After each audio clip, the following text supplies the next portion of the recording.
Bir daqiqa ko'zingizni yuming. Tasavvur qiling, siz uyda emas, bulutlar ustidagi mehmonxonada uyqudan turasiz. Sizning ofisingiz 10 kilometr balandlikda. Rahbar o'rnida kapitan. Nonushta o'rinda esa turbulentlik va qahva. Va har kuni yangi shahar, yangi yuzlar, yangi hikoyalar. Bu kasbning nomi nima?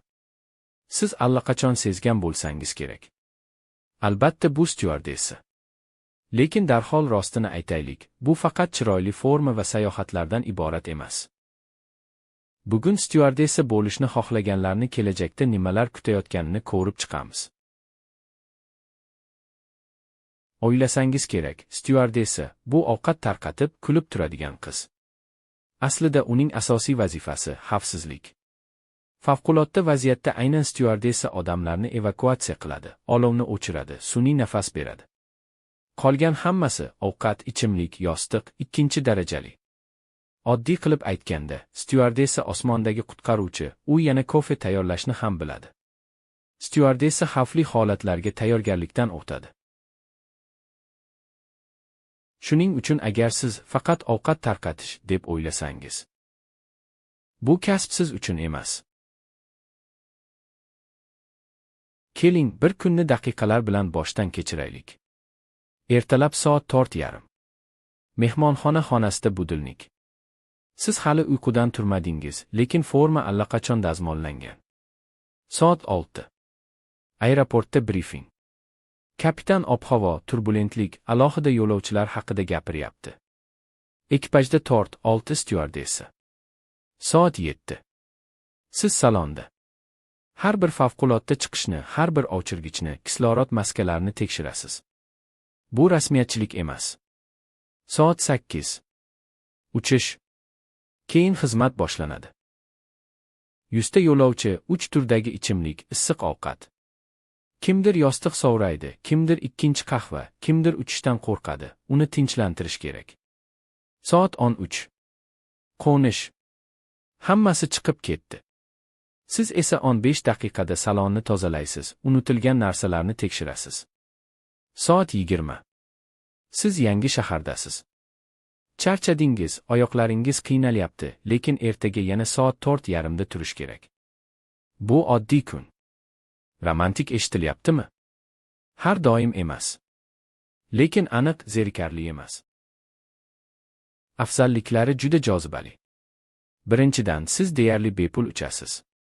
Faqat o'zingiz emas, ota-onangiz yoki do'stlaringiz ham ko'plab aviakompaniyalar imtiyozli chiptalar beradi. Ikkinchidan, dunyo ochiladi. Bugun Istanbul, ertaga Dubay, indin Seul. Siz oddiy sayyoh emas, balki shu odami kabi sayr qilasiz, taomlarni tatib ko'rasiz. Uchinchidan, xarakter toshdek qattiq bo'ladi. Yo'lovchi qahva sovuq deb baqirganda ham tabassum qilishni o'rganasiz. Endi kamchiliklar. Kun jadvali murakkab. Siz dushanba va juma bilan yashamaysiz. Reyslar bilan yashaysiz. Tungi uchishlar, vaqt mintaqalarining o'zgarishi bioritmni buzadi. Uyda kam bo'lasiz. Do'stlar uchrashadi, siz esa osmondasiz. Bayramlar ko'pincha mehmonxonada yoki salonda o'tadi. Yo'lovchilar har xil. Kimdir ustingizga sharbat to'kadi, kimdir bezorlik qiladi, kimdir uchish vaqtida telefon o'chirmaydi.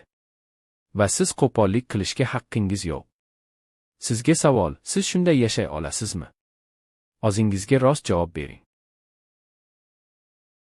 Maktabda qaysi fanlar haqiqatdan kerak bo'ladi? Ingliz tili majburiy. Xalqaro aviakompaniyalarda kapitanning barcha buyruqlari, hujjatlarning 90% va muloqotning asosiy qismi ingliz tilida. Psixologiya.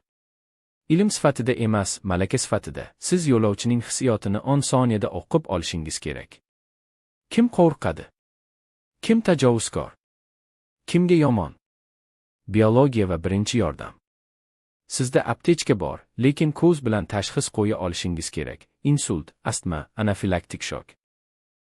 Etika va jamiyatshunoslik. Siz turli madaniyatdagi odamlar bilan ishlaysiz. Na shayxni, na bolani, na buvini xafa qilmaslik kerak. Lekin rostini aytganda, baholar asosiy emas. Aviakompaniyalar qaraydigan narsa sizning shaxsiy fazilatlaringiz, muloqot qobiliyati, stressga chidamlilik, tashqi ko'rinish va salomatlik. Agar siz gumanitar bo'lsangiz, bu kamchilik emas. Endi eng muhimi, qanday styuardessa bo'lish mumkin? Birinchi yo'l aviatsiya maktabi. Toshkent, Olmaota, Moskva, Istanbulda bor. 2-3 oy o'qish. Keyin imtihon topshirasiz va sertifikat olasiz. Narxi taxminan $500–2000. Ikkinchi yo'l aviakompaniyaning o'zida o'qitish. Ko'plab kompaniyalar Turkish Airlines, Flydubai, Air Arabia yangilarni yollab bepul o'qitadi. Lekin 1-2 yillik shartnoma imzolaysiz. Uchinchi yo'l kollej yoki universitet. Masalan, TUT yoki transport universitetida transportni tashkil etish. Bu diplom beradi, lekin amaliyot o'rniga o'tmaydi. Asosiy talablar: yoshi 18-28, bo'yi 160 cm dan, ko'zi yaxshi, tatuirovka ko'rinadigan joylarda yo'q va eng muhimi, ingliz tili o'rta darajadan past emas. Aytgancha, ko'plab aviakompaniyalar ochiq kastinglar o'tkazadi. Ularning ijtimoiy tarmoqlariga obuna bo'ling, sanani bilib olasiz. Styuardessa bu oddiy kasb emas. Bu chamadonda yashashga, charchaganda ham tabassum qilishga va boshqalarning hayoti uchun javobgarlikni olishga tayyor bo'lish. Afzalliklari: osmon, shaharlar, butun dunyodan do'stlar. Kamchiliklari: charchoq, uydan uzoqda bo'lish, asabiy yo'lovchilar. Ammo agar siz bu sizniki deb his qilsangiz, hech narsadan qo'rqmang. Tibbiy ko'rikdan o'ting, ingliz tilini o'rganing, ariza topshiring. Endi sizning vazifangiz.